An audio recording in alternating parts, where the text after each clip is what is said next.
Alrighty. So the first live one here in a minute. See how this goes. So this is the Grizzlies are trading John Morant. I think a majority of people saw this coming because for the longest time, hang on, let me make sure that my headphones are connected. Yeah, we're good. Yeah, we're good. Okay, so I think a lot of people saw it coming for a while. Shout out to the flight mic, and let's jump into it. How about breaking news in the association? Shams Charania is reporting that the Grizzlies are entertaining offers for Ja Morant. Injuries and suspensions have caused Morant to miss 106 games since 2023. He's been the face of the Grizzlies, been and listening to trade calls for him. You know how a few weeks ago I told you that the Ja Morant situation in Memphis was out of control? How his trade value was crashing? How the Grizzlies were stuck in the worst possible situation? All right, I'm gonna let you guys know right now. I am a Timberwolves fan. I also love the Lakers because of Kobe. So I've been a Kobe fan for since 2000, maybe 2000, 99, 2000, 2001, sometime around there. So I've been a Lakers fans for decades, but I am a Timberwolves fan. And it'll be crazy. This is like the weirdest part on why I became a Timberwolves fan. It's just the colors, like the aesthetic of the colors, and also why I'm a Seahawks fan. The color scheme on the Timberwolves and the Seahawks, it just draws my attention. So, and then also Anthony Edwards, great basketball player, but I think Ja Morant would be a great add to the Minnesota Timberwolves. Well, Shams just dropped a nuke. For the first time in franchise history, the Memphis Grizzlies are officially entertaining trade offers for Ja Morant. This is not speculation. This is not the media trying to create drama out of nothing. The Grizzlies have opened the phone lines and teams are calling. Now, here's where this gets really interesting because this news didn't just drop out of nowhere. It dropped 2 days after the Atlanta Hawks shipped Trae Young to Washington for basically nothing. And when I say nothing, I mean CJ McCollum and Corey Kispert. No picks, no young players, just two guys. And if you think Trae Young's situation doesn't have anything to do with Ja Morant's situation, stick around because by the end of this video, you're going to see how these two stories are way more connected than you think. Because what happened to Trae Young might be a preview of what's about to happen to Ja. So let's get to it. Real quick before we get to the video, just a brief announcement. We made over $400 in the past day on Prize Picks, and now they're giving us a free square, which means we only need one pick to hit to 3x our money. Caleb Williams just needs one passing yard for his square to hit, which is practically free money guaranteed. So first, sign up for Prize Picks using my promo code microphone so you can get $50. One touchdown picks gives you $55. Now I'm gonna give additional plays all week long on my Instagram too. What's going on, everybody? All right, so let's break down exactly what Shams reported because the details matter here. According to ESPN, multiple teams are pursuing Ja Morant in trade talks. Multiple teams, and rival executives believe the Grizzlies would prioritize draft picks and young players in return. Now that sounds good on paper, right? Multiple teams calling, Memphis wants picks and young guys. It sounds like there's a market, but here's the part that should scare every Grizzlies fan. Shams also reported that Memphis is considering multiple paths forward, and one of those paths is building around their young players like Cedric Coward, Zach Edey, Jalen Wells, and Cam Spencer, along with Jaren Jackson Jr. Did you catch that? Memphis is literally considering building around Jaren Jackson Jr. instead of Ja Morant, the guy they drafted second overall in 2019, the guy they gave a $200 million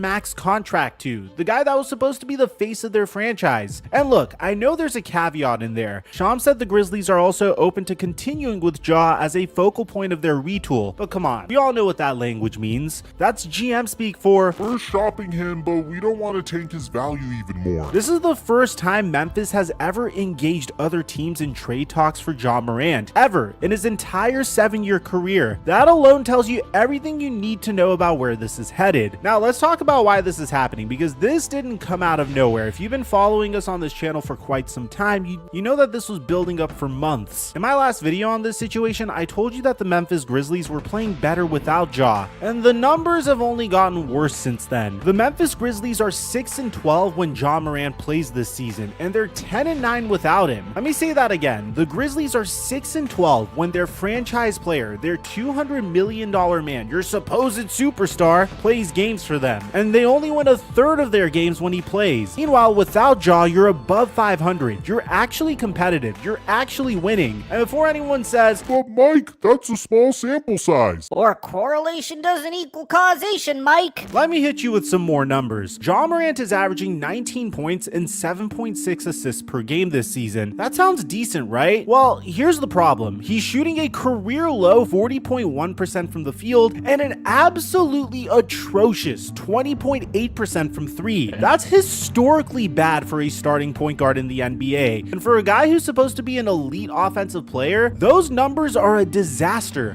I will say this, Ja has never really been the best three-point shooter. But like around the rim, like dunk, layup, next level. But he can shoot a three, but he's just never been, he's not Steph. You know what I mean? But wait, it gets worse. Ja has only played in 18 games this season, 18 games out of 37. That means he's missed more than half of the season. Between injuries and a one-game suspension from the team, he just can't stay on the floor. And here's the stat that really puts this into perspective. Ja has played just 59 games total over the last 2 seasons combined. 59 games in 2 years. Between gun suspensions and injuries, he's basically been a part-time player. Now let's talk about the elephant in the room that's been brewing for months, the beef between Ja Morant and his head coach. Back in November, the Grizzlies suspended Ja for 1 game for conduct detrimental to the team, and the details of what happened are wild. After a loss to the Lakers, where Ja scored just 8 points on 3 of 14 shooting, Tomas Lisalo challenged Ja's leadership and effort in the locker room in front of the entire team. And according to reports, Ja responded in a tone deemed inappropriate and dismissive. Then Ja went to his post-game press conference and basically threw the coaching staff under the bus. When reporters asked what went wrong, he kept saying, What went wrong for you today? Go ask the coaching staff. It didn't look like you had your usual energy tonight. Go ask the coaching staff why. When Ja was asked what could have been done differently, he said, You feel like you should play more? Go ask the coaching staff. Should I play more or not?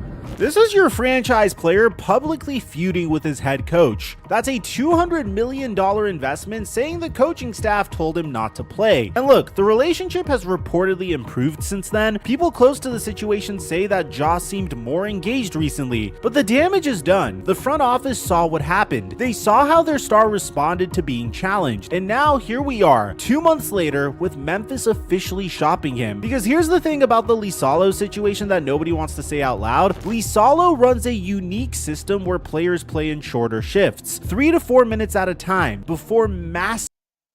Did not know that that's how he was in his team.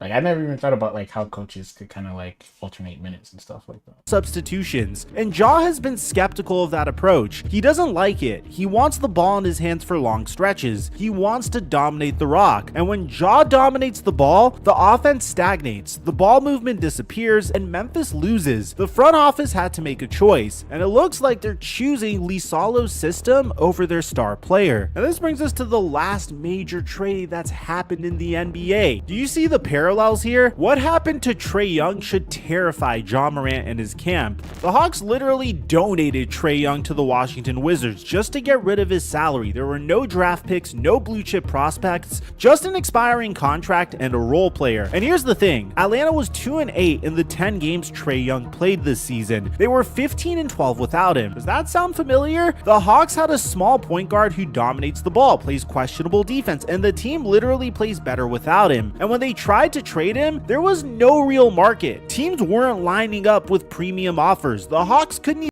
I'm gonna say this. I think the league is changing to where it is gonna have to become positionless basketball, and you're gonna have.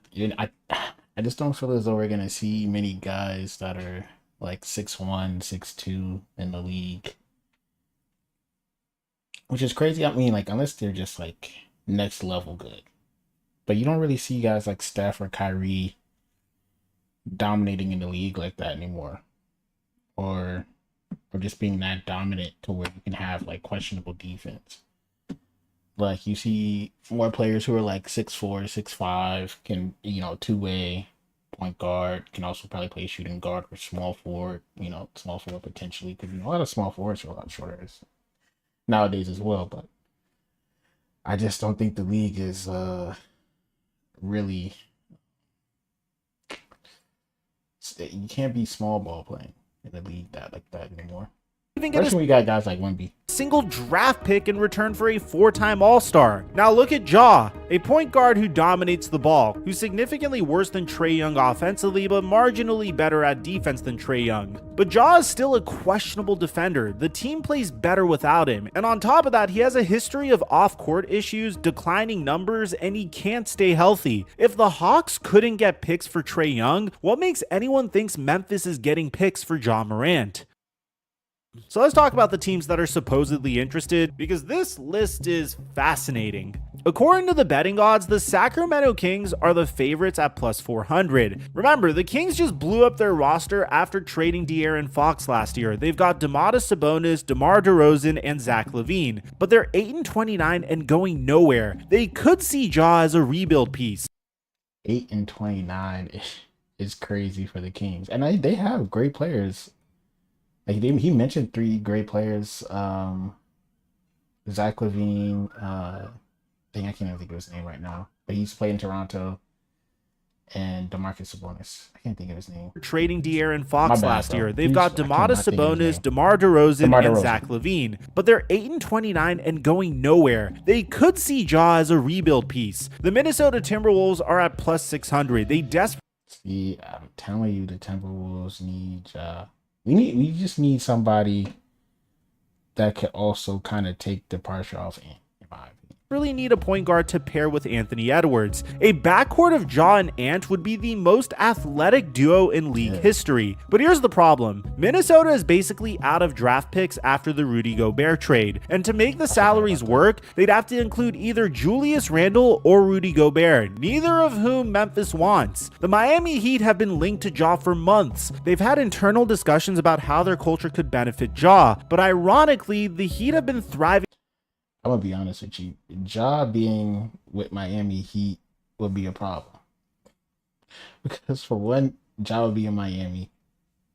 And, just the off-court issues with Ja, I just don't think Miami would be a good place for him. And then also the Miami Heat culture would not vibe with Ja. I mean, in my opinion, like I don't know him personally or anything like that, but just the stuff I've seen on social media, I just don't think it'll gel well.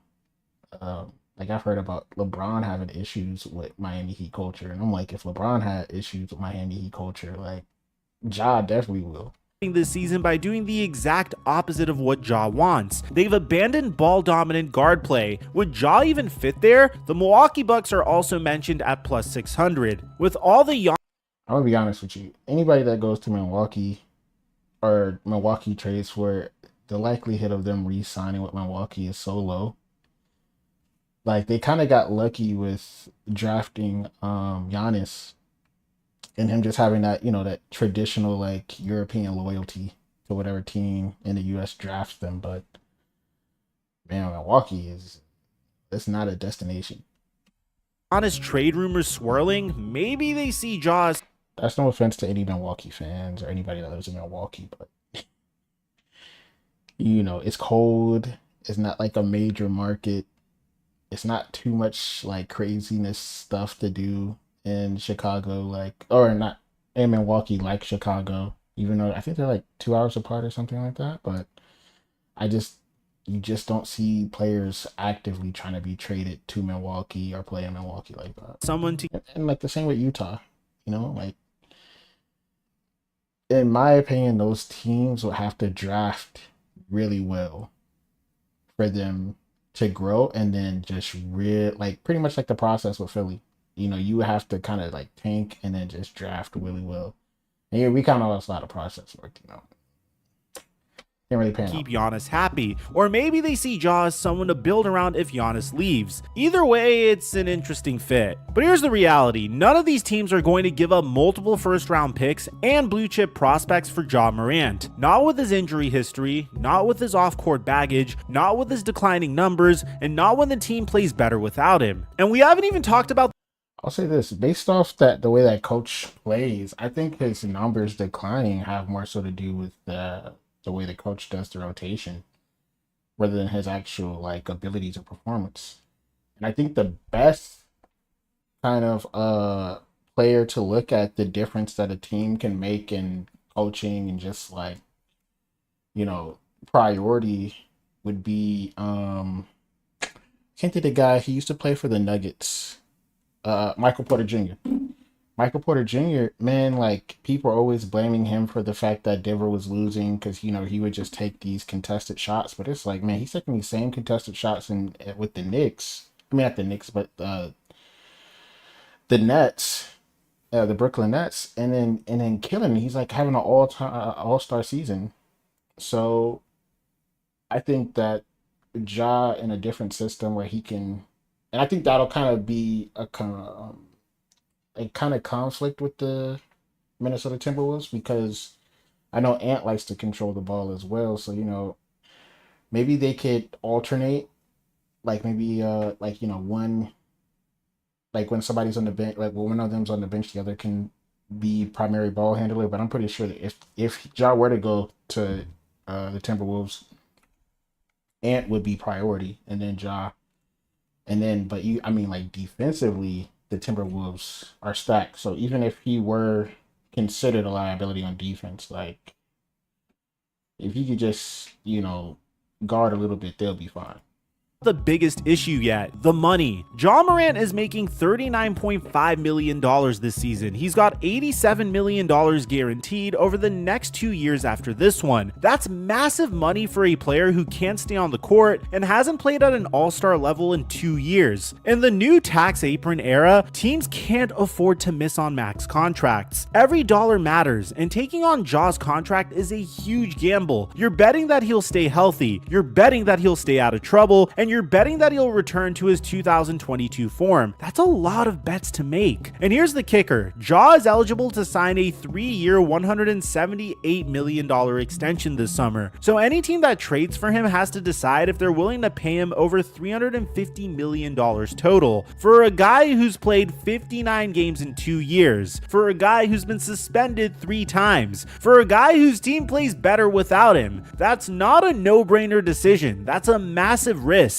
And in today's NBA, teams are being more careful than ever about taking risks on max players with red flags. And here's the craziest part. Remember how I said Memphis is considering building around their young guys? Well, those young guys have been balling out. Cedric Howard is averaging 13.7 points, 6.6 rebounds, and 2.9 assists per game this season. That's legitimate production from a first-year player. He's been one of the better rookies in the league. Second-year players Zach Edey, Jalen Wells, and Cam Spencer are all averaging over 12 points per game. Edey was dominating before his ankle injury. Spencer has stepped up as a ball handler. Wells has been a revelation on the wing. And then there's Jaren Jackson Jr., the 2023 Defensive Player of the Year, a legitimate two-way star who can anchor a franchise. He's averaging 18.5 points, 5.6 rebounds, and 1.5 blocks per game. He's the kind of player you can build a championship team around. And here's the thing that people forget. The Grizzlies have a treasure chest of assets. They traded Desmond Bane to Orlando last offseason for 4 unprotected first-round picks and a pick swap. They now have 9 first-round picks and 6 second-round picks moving forward. They have their own first-rounder in each of the next 7 drafts. Memphis doesn't need Ja to rebuild. They're already rebuilding, and trading Ja would accelerate that process. So where does this all go from here? The trade deadline is February 5th. That's less than a month away. And now that Shams has reported that Memphis is officially open for business, the clock is ticking. Here's what I think happens. Memphis is going to shop Ja hard over the next few weeks. They're going to call every team that might have interest. They're going to try to create a market, but the market might not exist. We just saw what happened with Trae Young. The Hawks couldn't find a real trade market for a 4-time All-Star. They had to take an expiring contract and a role player just to move him. And Ja has more baggage than Trey, more injury concerns, more off-court issues, more questions about fit and attitude. If Memphis can't find a deal they like, they'll keep Ja and try to work through it. But at that point, everyone knows the relationship is fractured. Everyone knows Ja was being shopped. Everyone knows the franchise considered building around Jaren instead. That's not a situation that heals, that's a situation that festers. The craziest part about all this is Ja is only 26 years old. He doesn't turn 27 until August. This should be the beginning of his prime. Instead, he's become the second franchise point guard in a week whose team has openly said we might be better off without him. I said in my last video that the question wasn't whether Ja would get traded anymore, the question was whether anybody even wanted him. And now, the Memphis Grizzlies are about to find out that answer. Let me know what you guys think about this in the comment section down below. Aside from that, I'm your boy Mike, and I'm dropping our mic until our next upload. Is Shams Charania? Alright, so we're gonna go on to the next video. Oh man, I saw this on social media and it seemed pretty crazy. So apparently this guy in Philadelphia had like 100 human remains in his house. So I'm curious how they even found out about what was going on in this house. We have new details in that gruesome case where a man was arrested and charged with burglarizing graves and storing remains in his home and storage unit. Okay. See, the post made it sound so much more dramatic. This still is weird as hell, but it's not as bad. Like, I was thinking that this dude was murdering people or something like that, and he just had their remains in his house. Chris O'Connell, you've been following this story since it broke. What are police saying? Oh, Jason, police think that Jonathan Gerlach was selling at least some of those human remains online. Investigators say he had collected a trove of human skulls, skeletons, and bones, including full corpses hanging from his basement ceiling. I never thought I would see this in my life. It was an experience that you really don't want to relive. The Yeadon police chief says he's seen a lot in his career, but nothing like what he saw when he walked into the home of accused grave robber Jonathan Gerlach. He was one of the first inside of Gerlach's Ephrata home when they discovered more than 100 human remains of people who have died decades, even centuries ago. Dang, Investigators centuries. and medical examiners were back at the property today. They say 8 more bodies were found at a nearby storage locker. They were basically on display. There was some stuff in boxes, but most of the stuff was on display. According to newly released affidavits, police say Gerlach used crowbars and screwdrivers to break into dozens of mausoleums and underground burial vaults on both the Yeadon and Philadelphia sides of the historic Mount Moriah Cemetery. You can actually see where some of the stones were moved and vaults burglarized. 2 corpses stolen from this grave, 7 sets of remains stolen from this family plot. All of the remains were from those who died many years ago, but some as young as infants. Descendants of family members buried here are sickened. It's yucky. I mean, anybody finding out, we think that, we're going to rest in peace and be okay there. And, I mean, it's their landing space of their body, not their soul. So there's peace in that. Neighbors at Gerlach's Ephrata home started to get suspicious when they started noticing flies around the window. It was more than 5. It was at least 20, 30 on each window. I figured it was a garage that they were getting in through somewhere and they couldn't get out, and now finding out that there was all those remains in there, it makes sense. Investigators are trying to figure out if other cemeteries were hit. In December, a tip came into police about a grave robber in Luzerne County. A tipster told police they recently discovered a partially decomposed corpse hanging from Gerlach's basement. They also say he disappeared for a few days and mentioned that he had been in Chicago selling a human skull.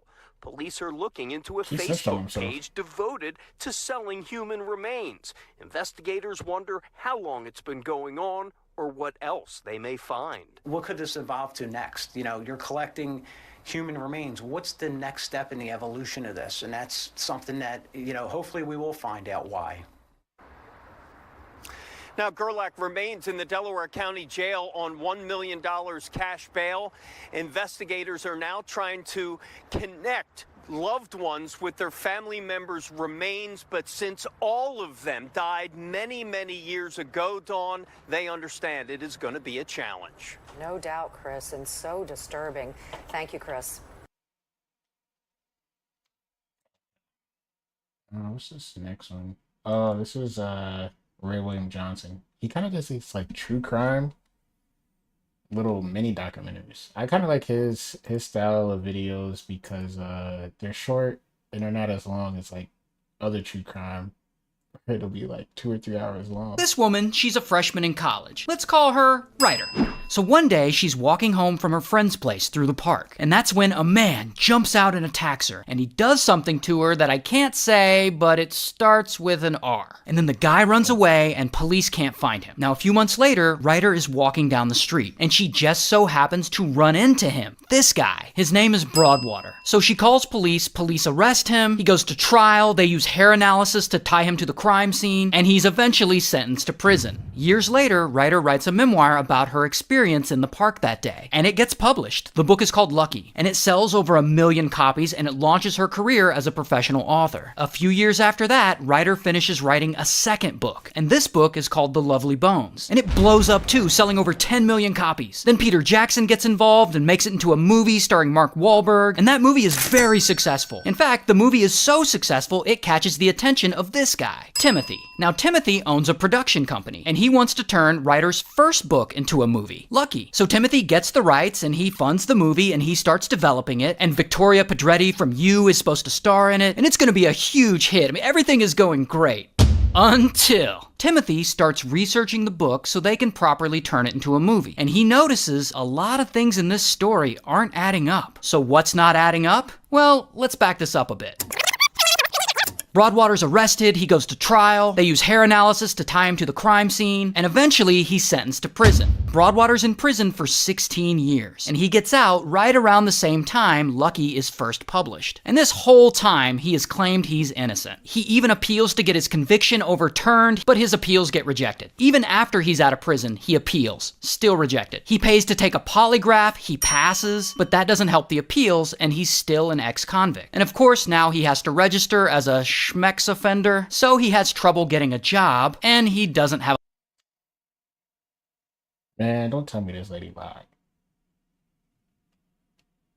This lady lied on this man. He had to spend 16 years in prison. It's crazy. A lot of friends. Now, eventually, he meets a nice woman and they get married. And she wants kids, and he does too. But he refuses to have them because of the stigma they would have to face having a dad with that on his record. So he doesn't have kids. Now, back to Timothy. So Timothy is researching the book, and things in the story aren't adding up. Like when police ask Ryder to pick her attacker out of a lineup, she picks this guy, who's allegedly a plant, when Broadwater is actually this guy, and there's a lot of little stuff like that. So Timothy says, nah, I can't fund this movie anymore. And he refuses to continue funding the project, and they fire him. But he's become so invested in this case, he actually hires a private investigator to look into it. The private investigator then investigates and turns everything they find over to Broadwater's attorneys. These new attorneys, they re-examine the case, and they find a lot of stuff. Like that hair analysis has since widely been discredited as junk science, stuff like that. And they end up filing a motion to overturn Broadwater's conviction. And eventually, a judge agrees to hear the case, and after 40 years of fighting, the conviction is finally overturned. So then, Ryder, of course, posts a written apology to Broadwater saying that she will forever be sorry. The publisher stops publishing the book, the movie's no longer in production, and Broadwater sues the state of New York for taking 16 years of his life away. Ultimately, the state settled with him for $5.5 million. And good for him. While Timothy and his production company are now making a documentary about Broadwater and his story called Unlucky. It's currently in development. And just to be clear, they concluded that Ryder had been assaulted that day, just not by Broadwater. And all this happened in Syracuse, New York, so shout out to New York. That's crazy. That's sad. I mean, like, this guy's life was ruined. And, you know, I will say this, like, she didn't technically lie on him, but, you know, I kind of think the fact that she chose the wrong person should have been a red flag, but anyways, let's jump into the next video. If you've never had surgery before, it can be shocking to find out even simple procedures mean you'll have 4, 5, even 6 incisions made in your body. So we move the magnet out. Meet the surgeon who is using magnets. All right, so let me jump into it. I just randomly saw this video and like my watch later, and I think this is an old video. Yeah, 7 years ago.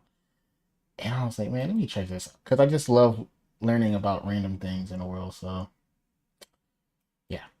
To change that, Dr. Alberto Rodriguez Navarro. We are the first company in the world to develop magnetic surgery. He's the CEO of Levita Magnetics, a company trying to make surgery simpler, more affordable, and less painful. You reduce pain and you reduce inflammation that you do by reducing the number of incisions. That means that you have a accelerated recovery. The Chile native stopped practicing surgery and moved his company to Silicon Valley in 2013. Dr. Rodriguez Navarro got the idea from his childhood in Chile. His father, a mechanical engineer, used a set of magnets to clean the inside of their fish tank, one on the inside, guided by a magnet on the outside. Decades later, his company uses the same technique. The surgeon puts a magnetic grasper with a small magnet attached through the patient's belly button. He releases the small magnet onto an organ, one that needs to be moved around for the procedure. Then, the surgeon controls a magnetic arm on the outside of the body. It guides the magnet on the organ, getting that organ out of the way so the surgeon can get to the area he needs to work on. This means no extra incisions in the abdominal wall, where tools... I'm not gonna lie, like, I feel like your belly button hurting from surgery would probably be more painful than you just having, like, them having to make an incision, like, on the side of your stomach or something like that. I don't know. Like, I'm not a doctor or anything like that. But I just think that it would probably hurt more to have my belly button to potentially have to be sewed up again. Because I think they sew your belly button when you're a baby or something like that. I'm not sure how that stuff works. I just think it would hurt. Tools would normally be entered to move the organs around. Fewer tools also means more space to do the procedure. And this enables you to see better. And surgery is like driving. If you see well, you can go fast and not damage other organs. One catch, it can only be used if you have a BMI above 20. That's an average size adult in the US, but particularly fit people can't use Levita. The magnets need a larger body cavity space for moving your organs around. For now, Levita is being used for abdominal surgeries only. Think obesity procedures and gallbladder removal, the most common surgery worldwide. But usually that surgery is performed with 4 incisions today. That's the conventional way of doing it. And we provide a way of doing it with 3, 2, and even 1. Levita got FDA approval in 2016 under a whole new category, magnetic surgery. Also in 2016, Levita published results from a 50-patient clinical trial that showed no adverse effects. It's much harder to get new technologies into the hospital, and some of the things that they want to actually show is that you're saving the hospital money. And the translation of this less pain, meaning less pain medications required and actually an earlier discharge from the hospital, it's ended up being value added to the overall system. If you make the patients recover faster and with less pain and less complication, it's a big benefit for society.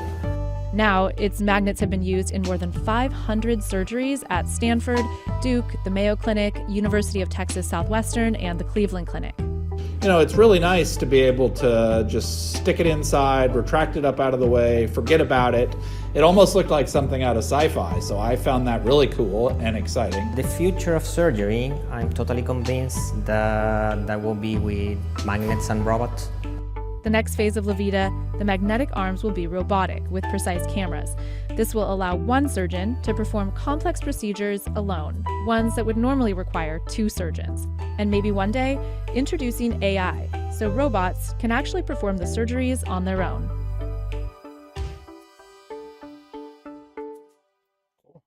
I'm actually curious, like, how...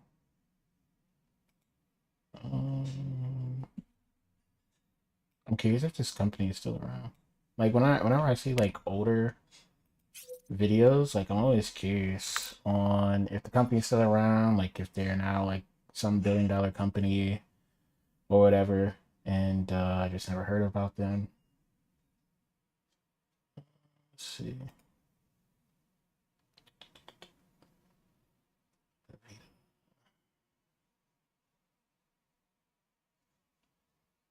Okay, so they're most likely still around, you know, doing their thing. I wonder if there's a LinkedIn.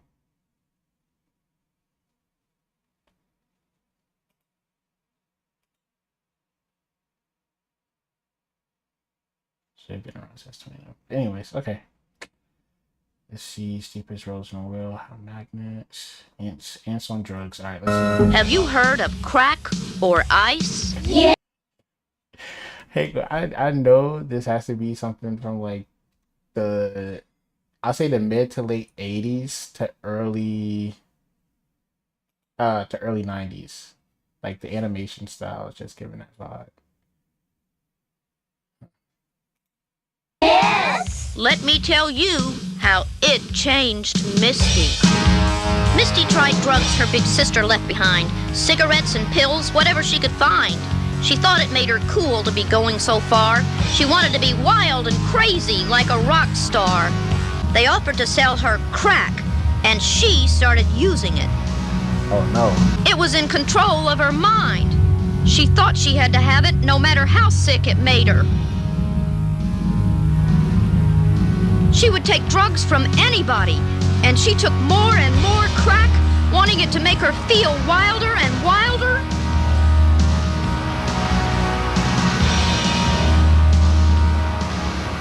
Someone crazy on crack will not know what to do. If you're there, if you're scared, it's still up to you. Someone crazy on crack is in a bad way. Call 911. Call it soon, right away.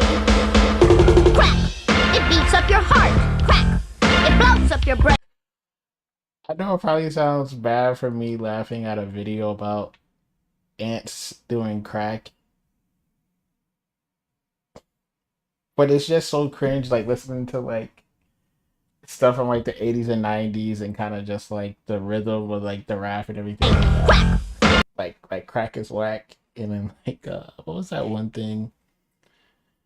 I think it might have been different here in Canada, but I remember in the US there used to be like this tiger like say no to drugs and like a beer that said say no to drugs and like forest fires or something. It rips up your lungs. Crack. It burns out your veins.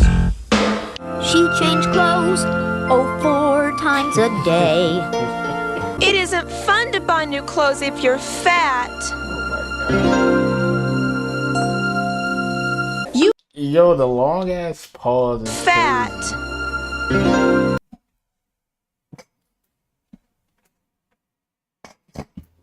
That shit is so You look terrible. Here, take this. It'll get you up. It got her up all right, but she was so strung out she couldn't pay attention. The pill, called an amphetamine, made her body and mind work faster, but not as well. She didn't have to worry about being fat anymore.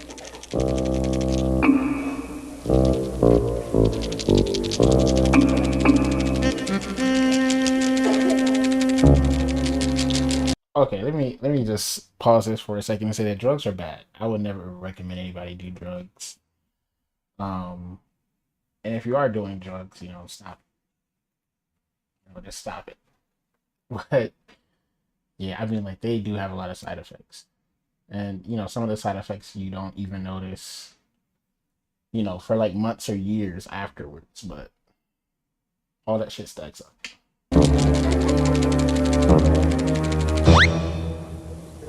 Can you teach me that? Sure. I'll say this, even the drugs that they'll say aren't addictive, you know, to still stay away from those as well. Because it's like, I had this one friend, or we'll just call him an acquaintance from like, when I first got out of high school. I've never heard of somebody being addicted to ecstasy. But this motherfucker was addicted to ecstasy. Like, the first time he took it, he was even telling me like he's addicted and he just can't figure out how to get off of it. But you know, he was just addicted to X. And like, you know, I know like a lot of people talk about psychedelics not being addictive and shit, but like you just never know what your body is gonna get addicted to, or what drugs are just gonna get a hold of you. Just takes practice and know-how. I know how to get rid of this. So what you gonna do when these drugs come your way? Amphetamine?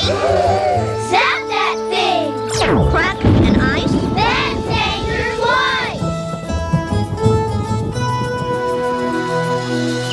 twice! It'll put you in the major leagues. Okay. Let's see. How you go down? Mercury. Mercury is the closest planet to the Sun. Because of its thin exosphere, it cannot retain heat, leading to extreme temperature fluctuations. Daytime temperature, around 430 degrees Celsius. Nighttime temperature drops to minus 180 degrees Celsius. The absence of a proper atmosphere means there's no protection from solar radiation and no weather. Mercury receives almost 7 times more solar energy than Earth. Its surface is covered in craters, cliffs, and rough terrain, making landing extremely difficult. Because of the planet's low air resistance, slowing down a spacecraft is a major challenge. Any descent would have to be carefully controlled to avoid a crash. NASA spacesuits can handle temperatures up to 121 degrees Celsius, but Mercury's surface exceeds that by more than 3 times. At night, it's colder than their operational limit of minus 157 degrees Celsius. The only moderately survivable area is the terminator zone, the boundary between day and night, where temperatures are slightly less extreme. However, even there, conditions fluctuate too rapidly for safe human activity. Venus. Venus is often called Earth's twin due to its similar size and gravity. However, it is one of the most hostile planets in the solar system. The planet's thick yellow clouds are composed of sulfuric acid, which is highly corrosive and toxic. The surface temperature reaches 450 degrees Celsius, hotter than Mercury, due to the runaway greenhouse effect caused by its dense atmosphere of carbon dioxide. Atmospheric pressure on Venus is about 92 bars, which is equivalent to the pressure found 900 meters underwater on Earth. No human or spacecraft could survive long under these conditions without being crushed. Visibility near the surface is extremely poor. Only about 10% of sunlight reaches the ground, giving the planet a dim orange glow. The dense air makes movement difficult, and even advanced pressure suits would fail within seconds. The combination of extreme pressure, heat, and acid rain makes Venus the deadliest planet for human exploration. Mars. Mars is considered the most potentially habitable planet after Earth. It has a thin atmosphere, mainly composed of carbon dioxide, with trace amounts of nitrogen and argon. Daytime temperature can reach 20 degrees Celsius. Nighttime temperature can fall to minus 130 degrees Celsius. Due to the low air pressure, liquid water cannot exist for long on the surface. Radiation exposure on Mars is 40 to 50 times higher than on Earth because of the weak atmosphere and lack of a magnetic field. Dust storms are frequent and sometimes cover the entire planet for weeks. Wind speeds can reach 100 kilometers per hour, which can damage equipment and solar panels. Despite the challenges, Mars remains the most viable candidate for future human settlement. It has water ice at the poles, possible underground reserves, and soil that may support agriculture with proper technology. Jupiter. Jupiter is the largest planet in the solar system, with a diameter of about 143,000 kilometers. It is a gas giant with no solid surface. The upper layers are composed mainly of hydrogen and helium. Radiation around Jupiter is intense, lethal to humans and even to most spacecraft electronics. Its magnetic field is 20,000 times stronger than Earth's. Jupiter's gravity is 2.4 times that of Earth, making descent extremely dangerous. At the upper atmosphere, temperatures are around minus 150 degrees Celsius, and winds can reach 480 kilometers per hour. NASA's Galileo probe entered Jupiter's atmosphere in 1995 and transmitted data for only 58 minutes before being destroyed by pressure. Deeper within the planet, pressure and temperature increase rapidly. Hydrogen transforms into a metallic liquid state, which is electrically conductive. The core's temperature is estimated to be 24,000 degrees Celsius, almost 5 times hotter. This is gonna sound so stupid, but I remember it was like, I can't even remember the whole little rhyme they did, but I remember it was a thing where it would be like boys go to Jupiter to get more stupider, and girls go to college to get more knowledge. I know it's so random, but you know, this whole me looking at videos and all that stuff is to just get my thoughts out of my head. And it's just one of those things I remember as a child, and I was like so offended by it. I used to be so mad when girls would tell me that. It's just crazy how stupid little things you say as a child. Oh man. than the sun's surface. Jupiter's storms, including the Great Red Spot, are massive and centuries old. No spacecraft or human could survive beyond the upper atmosphere. Saturn. Saturn is the second largest planet, primarily made of hydrogen and helium. It is known for its spectacular rings, which consist of ice, rock, and dust particles. The planet has 146 moons, and navigating through its system would require extreme precision. I did not know it had 146 moons. Like, I knew some other planets had more moons than Earth did, but 146 is fucking... to avoid collisions. Winds on Saturn reach speeds of 1,800 kilometers per hour, among the fastest in the solar system. At the poles, the planet exhibits a massive hexagonal storm system, visible from space. Temperatures in the upper atmosphere drop to minus 250 degrees Celsius, but deeper layers are warmer, around 0 degrees Celsius. As pressure increases, gases compress into a liquid state, forming a transition between gas and liquid hydrogen. Near the core, the temperature rises to 11,700 degrees Celsius, and pressure becomes over 1,000. I wonder how we know this. Like, I am actually curious, like, how do we know what the core temperature of these other planets are? Like, what is the mathematics or data behind us? Like, is it a kind of like a guesstimation, or did we send probes, or did we send anything to, like, very deep within Saturn to observe the temperature? Or maybe we got close to the core to observe the temperature and kind of guesstimate the rest of it. But I'm curious how they come up with this data. Times that of Earth's atmosphere. The core is thought to be rocky and metallic, roughly 10 times the size of Earth. Despite its calm and majestic appearance, Saturn's environment is extremely hostile to life or machinery. Uranus. Uranus is an ice giant, and the only planet that rotates on its side, tilted by about 98 degrees. A single day lasts 17 Earth hours, while a full orbit around the Sun takes 84 Earth years. Its atmosphere is composed mainly of hydrogen, helium, and methane, giving it a pale blue color. Uranus is the coldest planet in the solar system, with temperatures dropping to minus 220 degrees Celsius. The upper layers are extremely cold, but deeper within, pressure creates heat and strange chemical reactions. The planet experiences diamond rain, where carbon atoms compress under pressure and form solid diamonds that fall toward the core.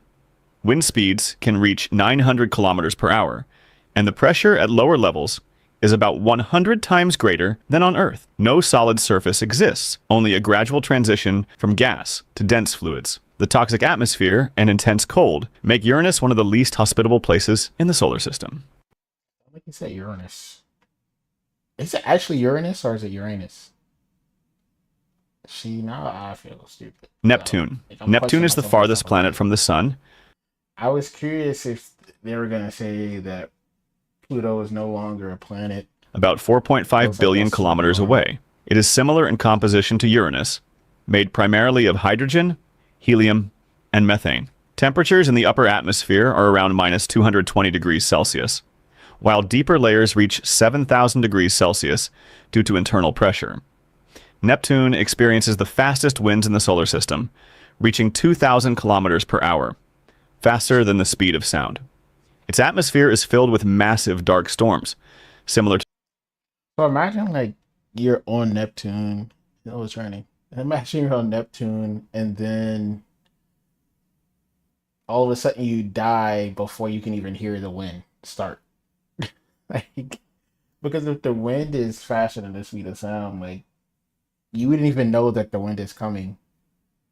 At least that's what I'm thinking. You wouldn't even know that the wind is coming before it hits you. To Jupiter's, but shorter lived. Like Uranus, Neptune also experiences diamond rain, as methane breaks down under pressure. Despite its distance from the Sun, it emits more heat than it receives, suggesting an active and hot interior. The planet's magnetic field is tilted and offset from its center, creating unusual patterns of auroras near the poles. Neptune's overall structure consists of an icy mantle, a superheated ocean-like layer of water and ammonia, and a rocky core. It remains one of the most mysterious and least explored planets. Alright, that's it for the day. Hopefully, future Eon or Eon descendants or future aliens or AI that completely takes over, or the Matrix. Hopefully you enjoyed the video and this archive. Until next time, Eon out.